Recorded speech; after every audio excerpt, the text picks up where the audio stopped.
yung tungkol kay Senator Alan Cayetano, makikita niyo po na sa eksenang yon, hindi po ibinibigay ng kusa.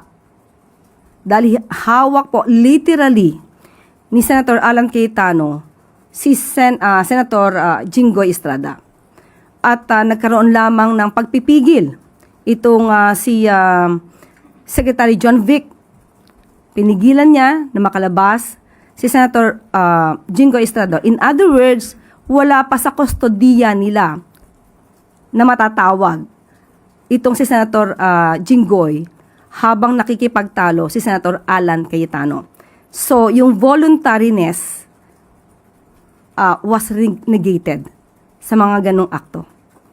But can we consider that po as obstruction of justice?